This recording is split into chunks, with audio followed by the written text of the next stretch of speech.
नागपूरमध्ये उद्यापासून विधिमंडळाचं हिवाळी अधिवेशन होणार आहे। स्थानिक निवडणुकांमुळे अधिवेशन वादळी ठरेल अशी शक्यता वर्तवली जाते। शेतकरी कर्जमाफी, तपोवन वृक्षतोडीचा मुद्दा या अधिवेशनामध्ये गाजणार आहे। अधिवेशनामध्ये शेतकऱ्यांचे प्रश्न हे केंद्रस्थानी असतील। सरकारच्या चहापानावर विरोधकांनी बहिष्कार टाकलेला आहे आणि त्यामुळे उद्यापासून हे अधिवेशन सुरू होणार आहे। याकडे सर्वांच्याच नजरा लागलेल्या आहेत। या संदर्भात अधिक माहितीसाठी आपण जाणार आहोत आमचे प्रतिनिधी अमर काणे यांच्याकडे। अमर, आठवड्याभराचंच फक्त हे अधिवेशन आहे, अनेक महत्त्वाचे मुद्दे आहेत। शेतकरी कर्जमाफीचा मुद्दा आहे, तपोवनातल्या वृक्षतोडीचा मुद्दा आहे आणि इतरही अनेक महत्त्वाचे मुद्दे आहेत। त्यामुळे जास्तीत जास्त कामकाज व्हायला हवं अशी नागरिकांची अपेक्षा आहे। काय घडेल, काय सांगता येईल?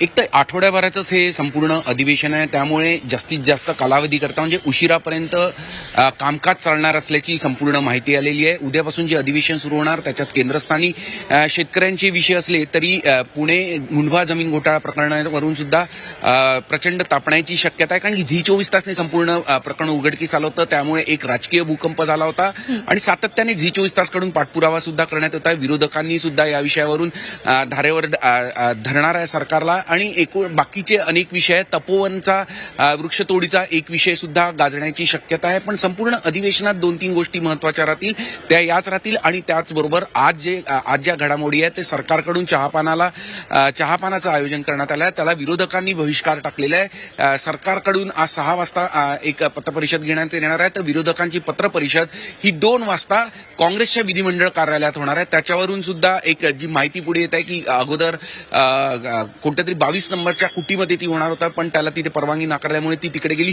त्याबाबत सुद्धा थोडी माहिती पुढे येईल। पण आजचं हे अधिवेशन जरी 7 दिवस असले, आज अजून एक माहिती सांगतो। आज नागपुरातील निच्चांकी तापमान आहे, वातावरणात थंडावा प्रचंड वाढला आहे, किमान 8.5 टेम्परेचर झालं आहे। म्हणजे एकीकडे हुडहुडी वाढते आहे, पण राजकीय वातावरण मात्र आता अजून तापत जाणार आहे आणि जसं जसं उत्तरोत्तर थंडी कमी वाढत जाईल तसाच राजकीय पारा वाढत जाऊन तापमान सुद्धा राजकीय वाढत जाणार आहे आणि आरोप प्रत्यारोपांच्या फैरी झाडण्यात येणार आहे आणि खरगे समितीच्या अहवालात येणं सुद्धा अपेक्षित आहे।